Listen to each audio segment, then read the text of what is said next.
JS मिल representative democracy के supporter हैं। वो ये भी कहते हैं कि डेमोक्रेसी वहीं पे अप्लाई करना चाहिए जहाँ पे लोग मॉरली डेवलप्ड हैं, इंटेलेक्चुअल हैं। वो कहते हैं कि जो लोग ज्यादा रिच हैं, जो प्रॉपर्टी ओनर्स हैं, एजुकेटेड हैं, उनके पास वोटिंग राइट्स ज्यादा होना चाहिए। अगर वो वोट दे रहे हैं तो जहाँ जहाँ पे उनकी प्रॉपर्टी है उनको वहां से वोट देने का मौका मिलना चाहिए। और अगर वो एज अ रिप्रेजेंटेटिव खड़े हैं इलेक्शन में या चुनाव में, तो अगर वो ज्यादा एजुकेटेड हैं और प्रॉपर्टी ओनर्स हैं तो उनको एक से ज्यादा वोट मिलना चाहिए। मिल विमेन के वोटिंग राइट की भी बात करते हैं और वो ओपन बैलेट को भी सपोर्ट करते हैं। नमस्कार, मेरा नाम है आकांक्षा राय। टॉकिंग पॉलिटी की इस वीडियो पे आपका स्वागत है। फ्रेंड्स, हम जेएस मिल की वीडियो सीरीज कवर कर रहे हैं। ये मिल की वीडियो सीरीज का 4th पार्ट है जिसमें हम उनकी डेमोक्रेसी की थ्योरी को डिस्कस करेंगे। इस पार्ट को समझने के लिए पहले के तीनों पार्ट जरूर देख लीजिए, स्पेशली फर्स्ट पार्ट देखना बहुत इंपॉर्टेंट है। So let's get started. देखो, लाइफ का क्या पर्पस है, जो भी तुम कर रहे हो जिंदगी में वो क्यों कर रहे हो? खुश रहने के लिए, हैप्पी रहने के लिए। तो लाइफ का पर्पस है हैप्पीनेस, और तुमको हैप्पीनेस या खुशी तभी मिलेगी जब तुम्हारे पास लिबर्टी है, आजादी है, जो तुम चाहते हो वो करने की, चूज करने की आजादी है। मिल कहते हैं कि ये लिबर्टी, ये आजादी तुमको एक डेमोक्रेटिक कंट्री में ही, एक डेमोक्रेटिक स्टेट में ही मिल सकती है, इसलिए वो डेमोक्रेसी को सपोर्ट करते हैं।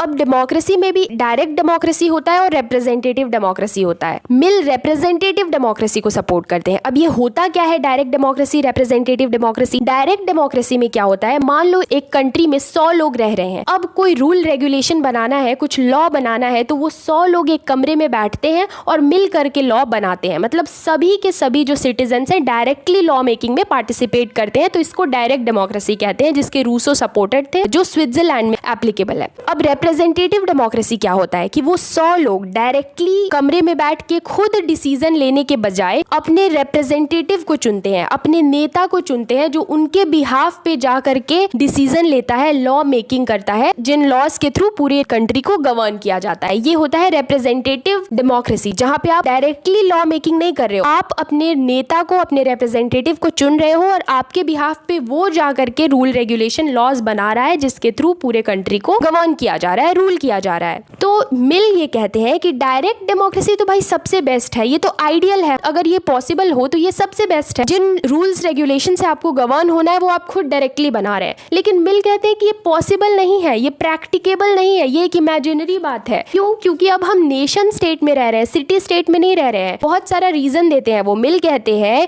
कि डायरेक्ट डेमोक्रेसी आइडियल है लेकिन वो प्रैक्टिकेबल नहीं है। बेस्ट प्रैक्टिकेबल क्या है? Representative democracy. इस स्टेटमेंट का वो बहुत सारा कारण देते हैं कि क्यों रिप्रेजेंटेटिव डेमोक्रेसी डायरेक्ट डेमोक्रेसी से ज्यादा बेहतर है। अगर स्मॉल स्टेट है, बहुत छोटा स्टेट है जिसका पॉपुलेशन बहुत कम है, तो वहां डायरेक्ट डेमोक्रेसी पॉसिबल है। लेकिन जहां पॉपुलेशन बढ़ जाती है, बड़ी कंट्रीज की जहां बात होती है, वहां पे डायरेक्ट डेमोक्रेसी एप्लीकेबल ही नहीं है, पॉसिबल ही नहीं है कि पूरी कंट्री के लोग एक साथ एक जगह पे बैठ के और बहुत ही कन्वीनियंस के साथ कानून बना पाए। तो ऐसे में आपको रिप्रेजेंटेटिव्स की जरूरत है जो आपके बिहाफ पे जाके कानून बनाए। ये एक रीजन वो देते हैं। फिर वो दूसरा कारण देते हैं कि क्यों रिप्रेजेंटेटिव डेमोक्रेसी ज्यादा अच्छा है। वो कहते हैं कि मॉडर्न सोसाइटी जो है उसमें हर कोई अपने अपने काम में इन्वॉल्व है। जो डॉक्टर है वो अपना काम कर रहा है, जो इंजीनियर है वो अपना काम कर रहा है। हर किसी को पॉलिटिक्स के बारे में एक्सपर्टीज नहीं है, पॉलिटिक्स के बारे में इतना नॉलेज नहीं है, रूल मेकिंग के बारे में, कि वो एक एक्सपर्ट की तरह डिसीजन ले सके। तो उनको ये ऐसे रिप्रेजेंटेटिव्स की जरूरत है जो उनके बिहाफ पे जाकर के लॉ मेकिंग का काम करे, जो उस फील्ड में एक्सपर्ट हो। हम क्या बात कर रहे हैं कि क्यों रिप्रेजेंटेटिव डेमोक्रेसी ज्यादा बेहतर है। फिर वो एक और रीजन देते हैं, कहते हैं कि डायरेक्ट डेमोक्रेसी में क्या होगा कि हर कोई आ जाएगा रूल मेकिंग में। मतलब कोई रिक्शा पुलर है, कोई इंजीनियर है, कोई डॉक्टर है, जिसको कुछ पता भी नहीं है पॉलिटिक्स के बारे में, रूल मेकिंग के बारे में, इसके बारे में कोई एक्सपर्टीज नहीं है। तो ऐसे में जब वो लोग आकर के रूल मेकिंग करने लग जाएंगे, जो डायरेक्ट डेमोक्रेसी में होता है, तो एक बेस्ट डिसीजन नहीं निकल कर आएगा, एक बेस्ट रूल रेगुलेशन नहीं बन पाएगा कंट्री के लिए, क्योंकि ज्यादातर लोगों को एक्सपर्टीज नहीं है पॉलिटिक्स के बारे में, वो स्किल्ड नहीं है इस काम के लिए।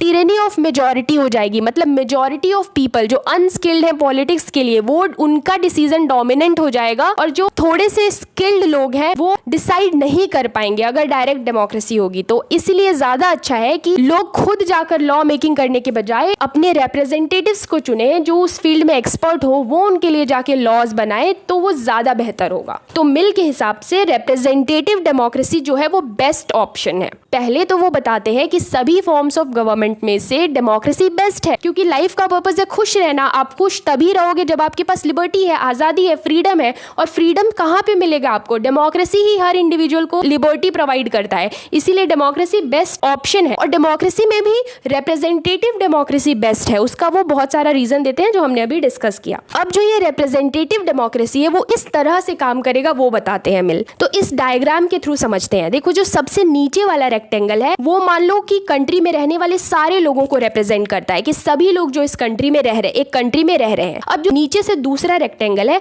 वो रिप्रेजेंट करता है ये सभी लोग मिल करके कुछ चुनिंदा लोगों को चूज करते हैं जो एक्सपर्ट है, पॉलिटिक्स की फील्ड में स्किल्ड है, जिनके पास नॉलेज है उस फील्ड में। उन लोगों को एज अ रिप्रेजेंटेटिव चुनते हैं जो उनके लिए डिसीजन लेंगे। तो ये सेकंड वाले रेक्टेंगल में जो लोग हैं वो चुने हुए रिप्रेजेंटेटिव्स हैं। अब ये जो सेकंड स्टेज में चुन करके आए हैं रिप्रेजेंटेटिव्स, ये सब रूल करने का काम नहीं करेंगे, ये सब गवर्न करने का काम नहीं करेंगे। इसमें से भी कुछ चुनिंदे लोग होंगे, कुछ सिलेक्टेड रिप्रेजेंटेटिव्स होंगे जो गवर्न करने का काम करेंगे। और वो भी कैसे गवर्न करेंगे? एक्सपर्ट ब्यूरोक्रेट्स की मदद से, थ्रू एक्सपर्ट ब्यूरोक्रेसी। मतलब वो लोग जो एग्जाम पास करके आए हैं, जो इस फील्ड में उनसे भी ज्यादा एक्सपर्ट है, जिनको सभी पॉलिसीज, रूल्स, रेगुलेशन के बारे में एक्सपर्टीज एंड नॉलेज है, उनकी हेल्प से ये लोग गवर्न करेंगे, पॉलिसी मेकिंग और पॉलिसी एप्लीकेशन का काम करेंगे। अब हम एग्जाम्पल से इस चीज को समझते हैं ताकि और क्लियर हो जाए। हमारी कंट्री इंडिया का एग्जाम्पल लेते हैं। मान लेते हैं कि ये जो नीचे वाला रेक्टेंगल है ये हमारी कंट्री की पूरी जनता को रिप्रेजेंट करता है। अब ये सारी जनता तो रूल मेकिंग कर नहीं सकती है, तो ये क्या करेगी? कुछ रिप्रेजेंटेटिव्स को चुनेगी। तो ये सेकेंड रेक्टेंगल नीचे से दूसरा रेक्टेंगल रिप्रेजेंट करता है हमारे पार्लियामेंट को, जिसमें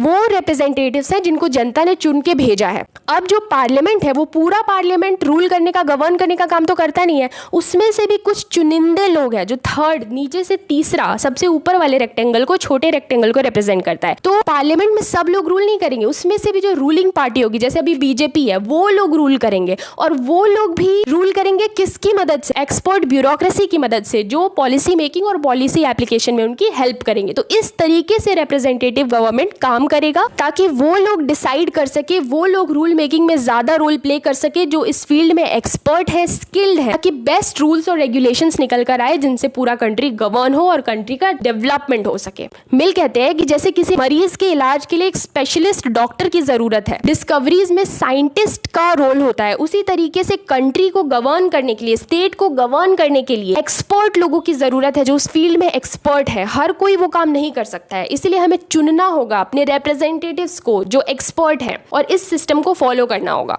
आपने अगर पार्ट फर्स्ट देखा है तो आपको पता होगा कि जेएस मिल ईस्ट इंडिया कंपनी में काम करते हैं और वो हाउस ऑफ कॉमन के भी मेंबर बन जाते हैं बाद में। ईस्ट इंडिया कंपनी वही है जिसने हमारे ऊपर इतने सालों तक राज किया। मिल का ये मानना था कि हर देश में डेमोक्रेसी लागू नहीं होना चाहिए। डेमोक्रेसी सिर्फ उन्हीं लोगों के लिए है जो सिविलाइज्ड है, जिनका इंटेलेक्चुअल डेवलपमेंट एक लेवल तक हो चुका है। मिल का मानना है कि जो अनसिविलाइज्ड लोग हैं, यानी कि जो कॉलोनीज में जो लोग रहते हैं, जैसे इंडिया, एशियन कंट्रीज में, अफ्रीकन कंट्रीज में जो लोग रहते हैं, जिनको वो लोग रूल करते थे, डेमोक्रेसी उन लोगों के लिए नहीं है क्योंकि वो अनसिविलाइज्ड है, उनको नहीं पता है कि खुद को कैसे रूल करना है। तो उनको जरूरत है कॉलोनियल मास्टर्स की जो उनको रूल कर सके, उनको बता सके कि उनके लिए क्या सही है क्या गलत है। तो मिल के अकॉर्डिंग डेमोक्रेसी वहीं पे अप्लाई होना चाहिए जहां पे लोग सिविलाइज्ड है। ब्रिटिश इंपीरियलिज्म को वो सपोर्ट करते थे। अब आपको यहाँ पे मिल को जज नहीं करना है कि वो सही थे कि गलत थे, हमको बस उनके थॉट प्रोसेस को समझना है, उनकी थ्योरीज को समझना है ताकि हम पॉलिटिक्स को समझ सके, पॉलिटिकल साइंस को समझ सके। हम इन थिंकर्स को पढ़ रहे हैं ताकि हमारा एक पर्सपेक्टिव बन सके कि किस किस तरह की थ्योरीज आई थी, लोगों ने किस किस तरह से सोचा। अगर आपने पार्ट 1 देखा है तो आपको पता होगा कि जेएस मिल टॉकविले जो राइटर थे, उनकी बुक डेमोक्रेसी इन अमेरिका से बहुत ज्यादा इन्फ्लुएंस्ड थे। इस किताब में टॉकविले ने डेमोक्रेसी के कुछ पिटफॉल्स, कुछ नेगेटिव एलिमेंट्स को बताया है कि डेमोक्रेसी में क्या क्या कमियां हैं। इस किताब को मिल पढ़ते हैं और इससे बहुत ज्यादा इन्फ्लुएंस्ड हो जाते हैं। तो मिल कहते हैं कि डेमोक्रेसी बेस्ट है लेकिन इसमें कुछ ऐसी कमियां हैं जिसको दूर करना जरूरी है, इसलिए वो बहुत सारे रिफॉर्म्स सजेस्ट करते हैं जिससे डेमोक्रेसी और बेहतर हो सके। वो कहते हैं कि डेमोक्रेसी में क्या है, हर एक इंडिविजुअल को इक्वल राइट है, वो उसका इक्वल से है लॉ मेकिंग में, जिस लॉ से पूरे देश को रन किया जाएगा। लेकिन हर एक इंडिविजुअल के पास उतना नॉलेज, उतनी एक्सपर्टीज, उतना स्किल नहीं है इस फील्ड में। कुछ minority of educated and skilled people को ही इसके बारे में एक्सपर्टीज एंड नॉलेज है। तो जब सबका इक्वल से हो जाएगा तो क्या होगा कि जो एक्सपर्ट लोग हैं उनकी बात दब जाएगी और जो अनस्किल्ड मॉब है वो रूल रेगुलेशन बनाने लग जाएगी और ऐसे में कंट्री का डिक्लाइन ही होगा। तो इस बात से वो डरते हैं, डेमोक्रेसी के इस एलिमेंट से वो डरते हैं और वो बहुत सारे रिफॉर्म्स को सजेस्ट करते हैं। ये रिफॉर्म्स की बात वो अपनी बुक रिप्रेजेंटेटिव गवर्नमेंट में कहते हैं। पहला रिफॉर्म सजेस्ट करते हैं वेड वोटिंग। इसका क्या मतलब है? मिल कहते हैं कि मान लो कि आपको अपना रिप्रेजेंटेटिव चुनना है, आप चुनाव में खड़े हैं, इलेक्शन में आप खड़े हैं चुने जाने के लिए, तो अगर आपके पास प्रॉपर्टी है, आप रिच हैं, आप ज्यादा एजुकेटेड हैं, तो आपको ज्यादा वोट मिलेगा और आप ही का जो कॉम्पिटिटर है, जो वो भी चुनाव में खड़ा है लेकिन वो आपसे कम एजुकेटेड है, उसके पास आपके जितनी प्रॉपर्टी नहीं है, तो उसको आपसे कम वोट मिलेगा। मतलब अगर उसको 1 वोट मिल रहा है, आपको 2 वोट मिलेगा। इस तरीके के रूल को इम्प्लीमेंट करने की बात करते हैं वो डेमोक्रेसी को इम्प्रूव करने के लिए। फिर दूसरा वो प्लूरल वोटिंग की बात करते हैं। उनका कहना है कि अगर मैं वोटर हूं, मैं वोट कर रही हूं, तो जहां जहां जिस जिस कॉन्स्टिट्यूएंसी में मेरी प्रॉपर्टी है वहां वहां पे मुझे वोटिंग राइट मिलेगा। मतलब मान लो मेरा 4 जगह पे प्रॉपर्टी है, तो चारों जगह पे रिप्रेजेंटेटिव्स के चुनाव में मैं वोट कर सकती हूँ, ऐसा मिल का मानना है। इसका वो रीजन देते हैं कि अगर किसी के पास ज्यादा प्रॉपर्टी है, इसका मतलब वो ज्यादा टैक्स पे कर रहा है, तो उसको पॉलिसी मेकिंग में, लॉ मेकिंग में उसका ज्यादा से होना चाहिए मिल के हिसाब से। तो ये दूसरा रिफॉर्म सजेस्ट करते हैं वो डेमोक्रेसी के लिए। तीसरा वो बात करते हैं कि अपर हाउस के पावर को और ज्यादा बढ़ाना चाहिए, स्ट्रेंथन करना चाहिए। अपर हाउस, लोअर हाउस आपको पता है, ब्रिटेन में अपर हाउस को हाउस ऑफ लॉर्ड्स कहते हैं और लोअर हाउस को हाउस ऑफ कॉमन्स कहते हैं। तो मिल का ये मानना है कि अपर हाउस में वो लोग होंगे जिनके पास रियल लाइफ वर्क एक्सपीरियंस है, इस फील्ड का, पॉलिटिक्स का, पब्लिक सर्विस का, लोगों को सर्व करने का उनका रियल लाइफ एक्सपीरियंस होगा, वो लोग आएंगे इसमें। जजेस आएंगे, सिविल सर्वेंट्स आएंगे, आर्मी कमांडर्स आएंगे अपर हाउस में, और इनके पावर को स्ट्रेंथन करना चाहिए। क्यों? क्योंकि उनका मानना है मिल का कि लोअर हाउस में क्या होगा कि लोगों द्वारा चुन के लोग आए हैं लोअर हाउस में, हो सकता है कि ऐसे लोग आ गए हो जिनके पास उतना एक्सपर्टीज नहीं हो, उतना स्किल नहीं हो लॉ मेकिंग का। तो ऐसे में जो स्किल्ड लोग हैं, जो एक्चुअल में काम कर चुके हैं पहले से, वो अपर हाउस में बैठे हुए हैं, तो उनके पावर को जब इंक्रीज कर दिया जाएगा, तो अगर कुछ अनस्किल्ड पीपल आ भी गए लोअर हाउस में जो लॉ मेकिंग में इन्वॉल्व होने लगे, तो उनके ऊपर एक चेक एंड बैलेंस का काम कर सके ये लोग जो अपर हाउस में बैठे हुए हैं। तो इसलिए वो अपर हाउस के पावर को स्ट्रेंथन करने की और बढ़ाने की बात करते हैं डेमोक्रेसी को रिफॉर्म करने के लिए। फिर वो प्रोपोर्शनल रिप्रेजेंटेशन की बात करते हैं। मतलब जिस हिसाब से पॉपुलेशन होगा उसी प्रोपोर्शन में लोग चुन करके आएंगे। तो इससे क्या होगा कि जो माइनॉरिटी रिच पीपल है, जो स्किल्ड है, जो प्रॉपर्टी ओनर्स है, उनका पार्लियामेंट में रिप्रेजेंटेशन बढ़ सकेगा। वो विमेन के वोटिंग राइट की बात करते हैं। वो कहते हैं कि विमेन को भी वोटिंग राइट मिलना चाहिए। फिर वो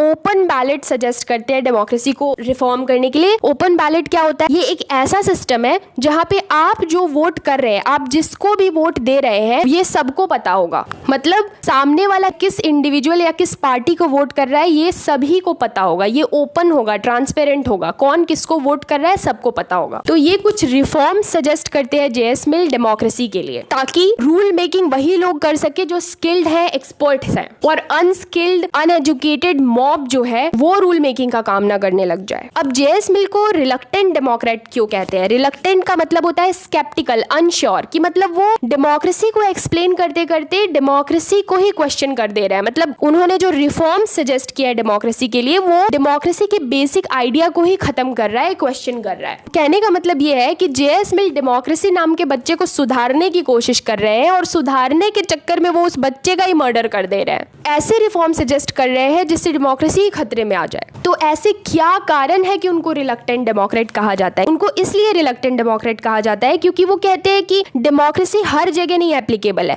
ये सिर्फ वही एप्लीकेबल जहाँ पे लोग समझदार है, इंटेलेक्चुअल है। तो अब देखो, डेमोक्रेसी क्या इक्वालिटी की बात करता है, हर किसी को इक्वल राइट मिलना चाहिए, लेकिन आप कुछ कुछ जगह पे डेमोक्रेसी एस्टैब्लिश कर रहे हो, इसका मतलब आप डेमोक्रेसी के बेसिक आइडिया को ही क्वेश्चन कर रहे हो, सबको इक्वल ह्यूमन राइट्स ही नहीं दे रहे हो आप। दूसरा रीजन है उनको रिलक्टेंट डेमोक्रेट कहने का कि वो कहते हैं कि जहां सबको एक एक वोट का राइट मिला है, वहीं जो लोग एजुकेटेड हैं और जिनके पास ज्यादा प्रॉपर्टी है, उनको एक से ज्यादा वोट देने का राइट मिलना चाहिए, या अगर वो इलेक्शन में खड़े हैं तो उनको एक से ज्यादा वोट मिलना चाहिए। तो अब अगर कोई नहीं पढ़ पाया है, अगर कोई प्रॉपर्टी ओन नहीं कर पाया है, तो उसकी इक्वालिटी, उसके जस्टिस, उसके राइट्स का क्या होगा? तो ये भी डेमोक्रेसी के बेसिक आइडिया को क्वेश्चन करता है, इसलिए उनको रिलक्टेंट डेमोक्रेट कहते हैं। और भी कुछ रीजंस हैं जिनकी वजह से उनको रिलक्टेंट डेमोक्रेट कहते हैं, जैसे कि वो कहते हैं कि अगर किसी इंडिविजुअल के पास जहां जहां प्रॉपर्टी है उस कॉन्स्टिट्यूएंसी से वो वोट कर सकता है, ये भी अनफेयर है, बायस्ड है। फिर वो अपर हाउस के पावर को स्ट्रेंथन करने की बात करते हैं ताकि लोअर लोअर हाउस पे एक चेक बना रहे, एक बैलेंस बना रहे। अब देखो लोग जो है वो अपने रिप्रेजेंटेटिव्स को चुन के भेज रहे हैं लोअर हाउस में लॉ बनाने के लिए। अब उनको सबसे ज्यादा पावरफुल होना चाहिए ना,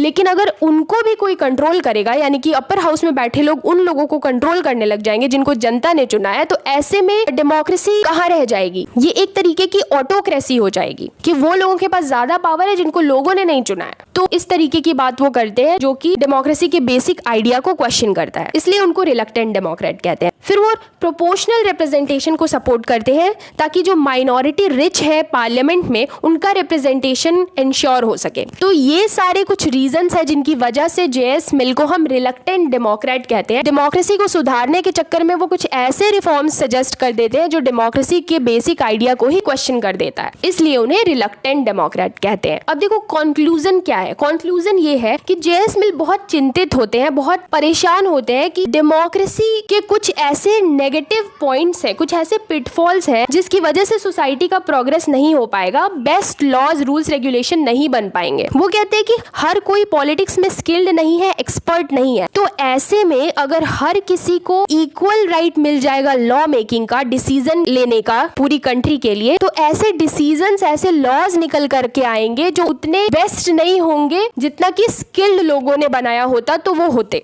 ऐसे में ये एक बहुत बड़ा हिंड्रेंस बन जाएगा सोसाइटी के प्रोग्रेस के लिए। ये कंसर्न था जेएस मिल का, वो ओवर डेमोक्रेसी से डरते थे। अब देखो इसका क्रिटिसिज्म क्या है कि मिल चाहते हैं कि बेस्ट लोग, एक्सपर्ट लोग डिसीजन ले ताकि सोसाइटी का बेस्ट डेवलपमेंट हो सके, प्रोग्रेस हो सके। लेकिन सोसाइटी तभी डेवलप करेगी, प्रोग्रेस करेगी जब हर इंडिविजुअल जो है वो इक्वली एम्पावर्ड हो। यही तो है डेमोक्रेसी का कोर आइडिया। तो अगर हर किसी के पास इक्वल राइट ही नहीं होगा तो डेमोक्रेसी का मतलब ही नहीं रह जाएगा। तो डेमोक्रेसी को रिफॉर्म करते करते मिल डेमोक्रेसी को ही खत्म कर दे रहे हैं, इसीलिए उनको रिलक्टेंट डेमोक्रेट कहते हैं। तो ये थी मिल की डेमोक्रेसी की थियरी। वीडियो पसंद आया तो लाइक कर दीजिए, अपने दोस्तों के साथ शेयर कर दीजिए। आप मुझे इंस्टाग्राम पे भी फॉलो कर सकते हैं और आप हमारा टेलीग्राम चैनल भी ज्वाइन कर सकते हैं। साथ ही साथ आप हमारा टेलीग्राम पेड ग्रुप भी ज्वाइन कर सकते हैं जहां पे हम MCQ क्वेश्चंस लाइव प्रैक्टिस कराते हैं। सभी का लिंक डिस्क्रिप्शन बॉक्स में अवेलेबल है। जो भी क्वेश्चंस हो आप कमेंट बॉक्स में लिख सकते हैं। मिलते हैं नेक्स्ट वीडियो में, तब तक के लिए गुड बाय, गुड लक।